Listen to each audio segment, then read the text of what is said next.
Hello students. In SST we are discussing geography chapter number 3 as entitled drainage.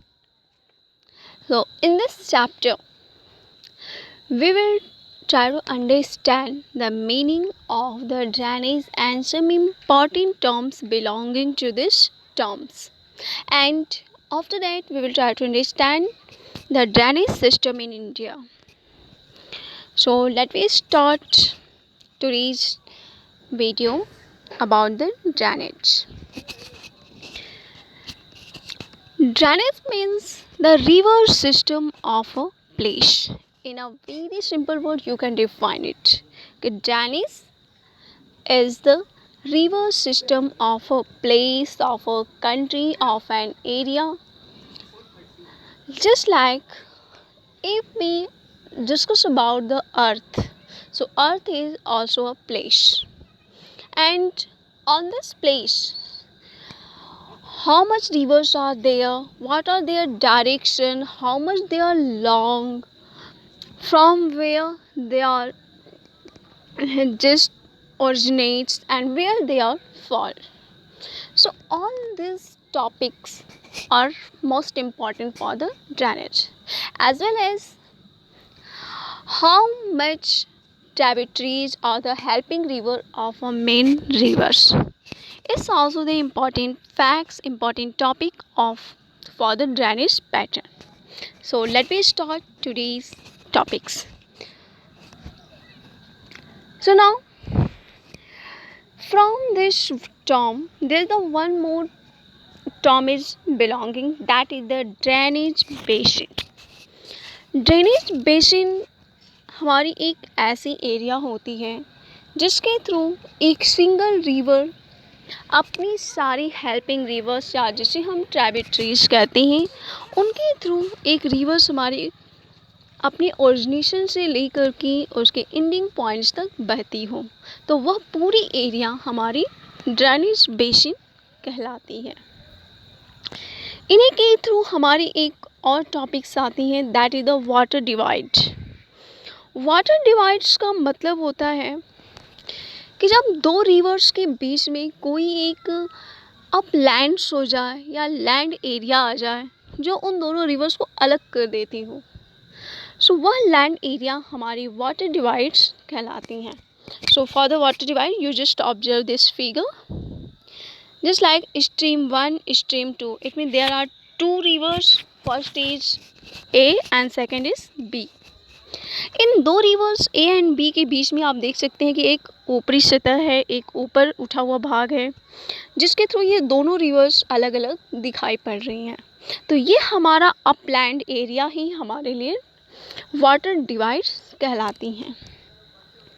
So here the one more facts that the world's largest drainage basin is of the Amazon River, कि विश्व का सबसे बड़ा drainage basin हमारे Amazon river की पाई जाती है। इनमें सबसे बड़ी एरिया, सबसे बड़ी लॉन्गेस्ट एरिया में भी हमारी अमेजन रिवर्स एक ड्रेनेज सिस्टम बनाती है, पूरे एरिया को कवर करती हैं।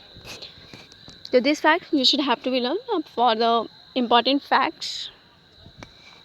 Now let me start the next topic of this chapter, that is the drainage system in India.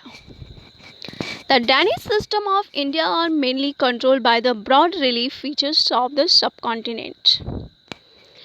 As we know, India has so many types of physical features like as mountains, plateaus, deserts, islands, all these are available in our country. So these physical features control the drainage pattern of the India.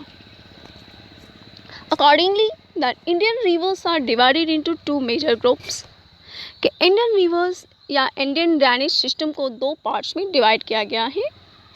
First group is known as the Himalayan rivers and second is known as the peninsular rivers. So before starting Himalayan rivers and peninsular, let me try to understand some topics for the drainage system. Apart from originating from the two major physiographic regions of India, the Himalayan and peninsular rivers are different from each other in many ways. कि first of all ये कह रहा है कि आपके major physiographic reason जो हमारे India में हैं उनके ओरिजिनेशन से अलावा भी बहुत सारे ऐसे फैक्टर्स हैं जिनमें हमारे हिमालयन रिवर और पेनिनसुलर रिवर्स एक दूसरे से अलग होती हैं. जैसे कि पहली चीज़ का कहने का मतलब ये है कि जस्ट हिमालयन रिवर है एक ऐसी लोकेशन से निकलता है जहाँ पे पूरे साल बर्फ़ जमी रहती है. जब भी वहाँ से मौसम जब गर्म होता है वहाँ से बर्फ़ जब पिघलना शुरू होती है तो इसकी वजह से ये पूरी टाइम तक तो एक इसका ओरिजिनेशन ये है कि ये हमारे हिमालयन रिवर से निकलती है जहाँ पे बड़े बड़े ग्लेशियर्स मिलते हैं. और दूसरी चीज़ है हमारी पेनिनसुलर जो हमारी एक पेनिनसुलर प्लेट्यूज पार्ट से निकलती है. तो ओरिजिनेशन में ये दोनों एक दूसरे से डिफ़र हैं. And next important thing is that most of the Himalayan rivers are perennial. It means that they have water throughout the years. कि most of Himalayan rivers are perennial. So let me try to understand the meaning of the perennial. Perennial का मतलब होता है कि एक ऐसा drainage system या water area जहाँ पे पूरी टाइम या पूरे साल हमें वाटर दिखाई देता हो. इट मीन्स ऑल टाइम उनमें पानी पाया जाता हो. Such rivers are called as perennial rivers. Himalayan rivers are perennial. All time उनमें हमको पानी देखने को मिलता है. चाहे हम इंडस की बात करें, आपके गंगा रिवर्स हो या हमारे ब्रह्मपुत्र हो या इन सभी की ट्रिब्यूटरीज या हेल्पिंग रिवर्स हो, ये सारी चीज़ें इसमें अवेलेबल, इनमें ऑल टाइम वाटर अवेलेबल होता है. These rivers receive water from rain as well as from melted snow from the lofty mountains. The two major Himalayan rivers, the Indus and the Brahmaputra, originate from the north of the mountain ranges. कि ये कह रहा है कि आपके ये सारे reverse जो हमारे हिमालयन रिवर्स जिन्हें हम कहते हैं इनके इसमें रेन वाटर से रेन से भी हमें इसमें पानी मिलती है. और साथ ही साथ जो हमारी लॉफ्टी मतलब बहुत ही ऊंचे पर्वतों से जो मेल्टेड होती हैं, जब वो बर्फ़ जब मेल्ट होती है और उनसे जो हमें वाटर अवेलेबल होता है, इसकी वजह से ऑल टाइम इनमें वाटर देखने को मिलता रहता है. आपके हिमालयन रिवर के दो इम्पॉर्टेंट मेजर रिवर्स हैं, इंडस एंड ब्रह्मपुत्र, जो माउंटेन रेंज के नॉर्थ साइड से निकलती हैं. में हिमालय है हमारा, उसके नॉर्थ पार्ट से हमारी दो रिवर्स निकलती हैं. One is known as the Indus and second is known as the Brahmaputra. They have cut through the mountains making gorge. Let me try to understand the meaning of the gorge. Gorge का मतलब होता है कि दो पहाड़ यानी दो माउंटेन, जैसे इस फिगर में आप देख सकते हैं कि दो साइड्स हमको बहुत ही ऊंचे ऊंचे पर्वत दिख रहे हैं और उनके बीच में एक पतली सी स्ट्रीम, एक रिवर्स हमारी बह रही हो. Such physical features is known as the gorge. कि ऐसे हमारी जो फिजिकल फीचर्स होते हैं, जो दो माउंटेन के बीच की एक पतली सी एक नैरो स्ट्रेप या नैरो वैलीज बहुत ही नैरो होती हैं और उनके थ्रू जो नदी बहती है उसको हम गार्ज कहते हैं. तो आपकी ये दोनों नदियाँ गार्ज बनाती हुई आगे बढ़ती हैं. ये पर्वतों को ऐसे काटती हैं कि वो गार्ज बन जाती हैं. इनमें आपको गार्ज की सबसे बड़ी खासियत होती है कि जो माउंटेन्स होते हैं उन पे स्लोप्स नहीं मिलते हैं, मीन्स उस पर ढलान नहीं होती, एकदम सीधे वो होते हैं. So that are the gorge. The Himalayan river have long courses from their source to the sea. कि हिमालयन रिवर्स जो बहती हैं वह अपने डेस्टिनेशन तक जाने तक, इट मीन ओरिजिनेशन इनका हिमालयन है और ये सी तक जाती हैं. कुछ रिवर्स हमारे या तो अरेबियन सी में जाएंगी या फिर हमारे बे ऑफ बंगाल में गिरती हैं। तो जब भी ये अपनी ओरिजिनेशन पॉइंट से डेस्टिनेशन तक जाती हैं तो इनके बीच में एक लंबा टाइम होता है। They perform intensive erosional activity in their upper courses and carry huge loads of silt and sand. कि अगर हम इसको जब ये अपनी ऊपरी हिस्से पे होती हैं, ऊपरी हिस्से का मतलब जहाँ से ये ओरिजिनेट्स हो रही हैं, हिमालयन के सबसे लॉफ्टी माउंटेन से जब वो ओरिजिनेट्स होती हैं तो उस टाइमिंग में ये बहुत सारे इरोजनल एक्टिविटीज़ करती हैं। इरोजनल एक्टिविटीज़ का मतलब होता है चट्टानों को काटते हुए आगे बढ़ना। तो ये जब भी ऊपर से नीचे आती हैं तो ये अपने साथ बड़े बड़े चट्टानों को काटती हुई नीचे की तरफ आती हैं। उसके बाद हमारा आता है मिडिल कोर्स। कोर्स का मतलब होता है कि एक स्टेप बाय स्टेप उनका आगे बढ़ना। तो जब ये मिडिल पार्ट्स में आती हैं तो वहाँ पे इनका कुछ अलग होता है, इनकी जो स्पीड होती है वो स्लो होने लगती है। और जब ये एकदम लोअर कोर्स में आती हैं तो वहाँ पर स्पीड बहुत ही ज़्यादा लो हो जाती है। In the middle and the lower courses, these rivers form meanders, oxbow lakes, and many other depositional features in their flood plains. They also have well-developed deltas. कि जब रिवर्स अपने अपर कोर्स से जब मिडिल कोर्स में आती हैं, इतनी जब वो मैदानी भागों में आती हैं, अपर कोर्स का मतलब माउंटेन एरिया में बहाव, मिडिल कोर्स का मतलब प्लेन एरिया में नदियों का बहना, और लोअर कोर्स का मतलब कि जब ये हमारे अपने डेस्टिनेशन तक इट मीन सी से मिलने से पहले का जो क्षेत्र होता है that is called the lower course. So let me try to understand all these things what is saying in these lines by this figure. कि ये हमारी इस फिगर में हमें मिल रहा है कि हमारी एक रिवर जब जर्नी करती है, स्पेशली हमारी हिमालयन रिवर जब ये जर्नी करती है तो किस तरह से वह अपनी चीज़ों को आगे बढ़ाती हैं. तो हम इसके सबसे ऊपरी हिस्से को देखिए, आप नॉर्थ साइड में ऊपरी हिस्से को देख सकते हैं. पहला है source of river.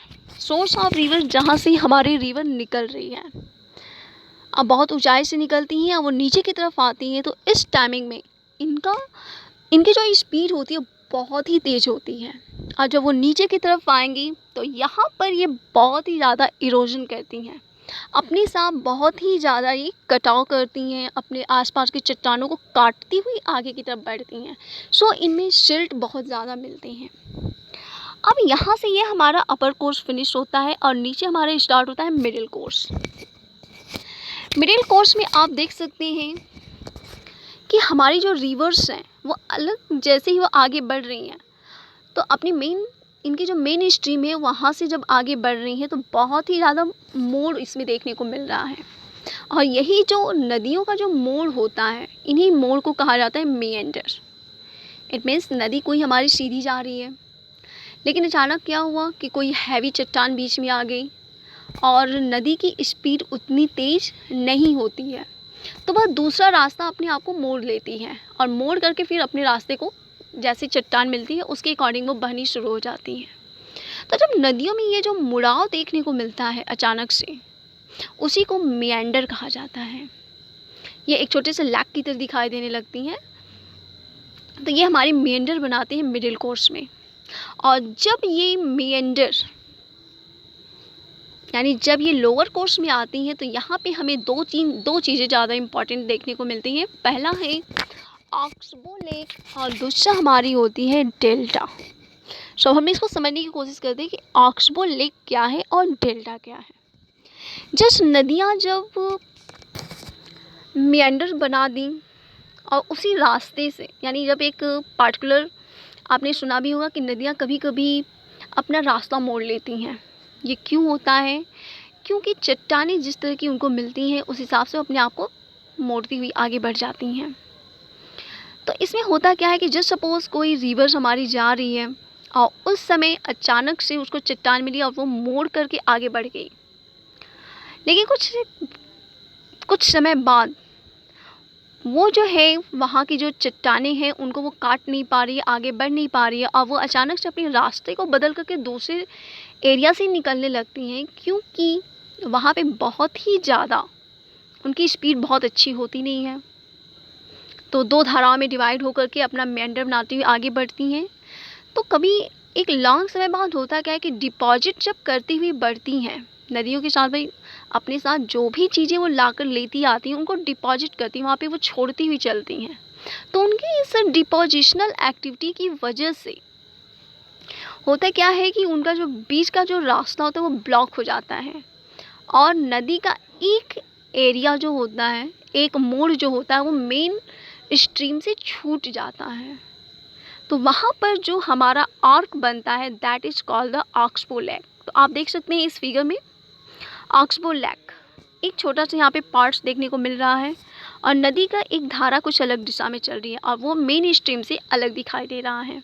U shape में आप उसको देख सकते हैं ऑक्सबो लेक।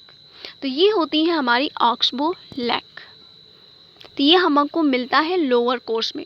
और एक चीज़ आपको ध्यान दीजिए कि एग्जामिनेशन में भी कभी कभी ये चीज़ें पूछ दी जाती हैं, what is the meaning of the oxbow lake, what is delta, what do you mean by meander.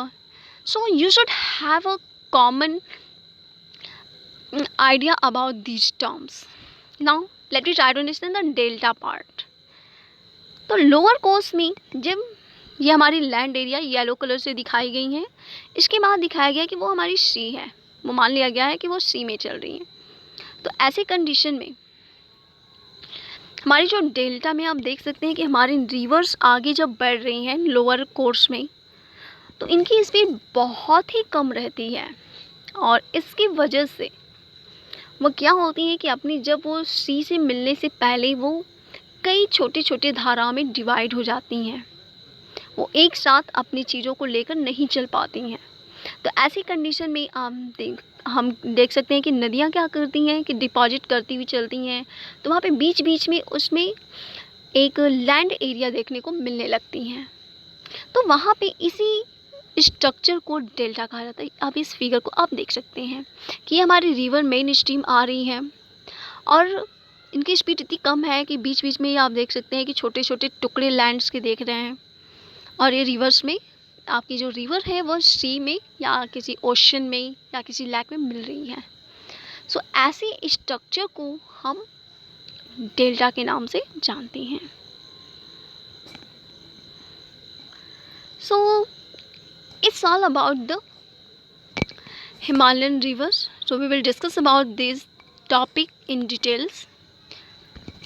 Now, a large number of the peninsular rivers are seasonal. अभी हमने हिमालयन रिवर की एक खासियत क्या देखी कि ये ओरिजिनेशन में डिफर है, इनमें वाटर कैपेसिटी बड़ी अच्छी होती है, ये पूरे साल वाटर्स को रखने की क्षमता रखती हैं, क्योंकि यहाँ पे वाटर रेन के थ्रू भी मिलती हैं और मेल्टेड स्नो के थ्रू भी मिलती हैं। लेकिन हमारी जो पेनिनसुलर रिवर्स होती हैं वो सीजनल होती हैं। सीजनल रिवर का मतलब होता है कि वो उसी टाइमिंग में, जब हमारी रेनी सीजन होती है तो नदियों में पानी बहुत ज़्यादा होता है, इतनी ज़्यादा हो जाती है कि आपके फ्लूड आने शुरू हो जाते हैं। लेकिन जैसे ही गर्मियों का मौसम होगा या हमारी ड्राई सीजन्स होते हैं तो उस समय में नदियों में पानी बिल्कुल भी नहीं होता है, इतनी सो ड्राई रहती हैं। सो इसलिए पेनिनसुलर रिवर्स को सीजनल रिवर कहा जाता है। तो इनकी जो फ्लोइंग है, इनमें जो वाटर अवेलेबिलिटी है वह टोटली रेनफॉल पर डिपेंड करती हैं। During the dry season even the large reverse have reduce flow of water in their channel. कि ड्राई सीजन में इन रिवर्स में पानी की जो मात्रा होती है वो बहुत ही कम हो जाती है। इनकी जो ट्रिब्यूटरीज हैं या जो हेल्पिंग रिवर्स हैं उनमें पानी बिल्कुल भी नहीं मिलता है, बहुत ही लो होता है। The peninsular rivers have shorter and shallower course as compare to their Himalayan counterparts. कि जो हमारी हिमालयन काउंटर पार्ट्स में हिमालय की जो हमारी नदियाँ होती हैं उनकी तुलना में पेनिनसुलर रिवर्स छोटी होती हैं और छिछली होती हैं। इट मीन्स बहुत ज़्यादा इनकी गहराई नहीं होती है।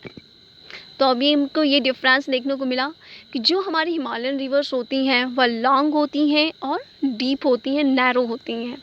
जैसे गार्ज वगैरह का बनना ये शो करता है कि हिमालयन रिवर कितनी गहरी हैं। लेकिन हमारी जो पेनिनसुलर रिवर्स होती हैं वो शैलवर उथली टाइप की होती हैं और छोटी पाई जाती हैं। However, some of them originate in the central highlands and flow toward the west. ये कुछ ऐसी भी रिवर्स हैं जो central highlands we have already discussed in previous chapter, so you should have the idea about the central highlands कि प्लेटू part का वह area जो हमारे मिडिल पार्ट्स में आ रहा है तो वह हमारा सेंट्रल हाईलैंड से, तो कुछ हमारी ओरिजिनेट्स होती हैं वहीं से और वेस्ट साइड की तरफ चलती हैं। अदरवाइज जो मैक्सिमम रिवर्स होती हैं पेनिनसुलर रिवर्स, ये हमारी वेस्टर्न घाट्स में इनका ओरिजिनेशन होता है और ये बे ऑफ बंगाल की तरफ मूव करती हैं। इनमें मैक्सिमम रिवर्स जो हमारी पेनिनसुलर रिवर्स हैं वह हमारी वेस्टर्न घाट से निकल करके आपकी बे ऑफ बंगाल में गिरती हैं। लेकिन कुछ ऐसी भी हैं रिवर्स जो सेंट्रल हाईलैंड से निकलती हैं और वेस्ट साइड में इट मीन्स आपकी अरेबियन सी की तरफ अपना रुख करती हैं। So these are some important facts about the drainage system in India. So in next lecture we will try to understand the Himalayan rivers. Thanks to all.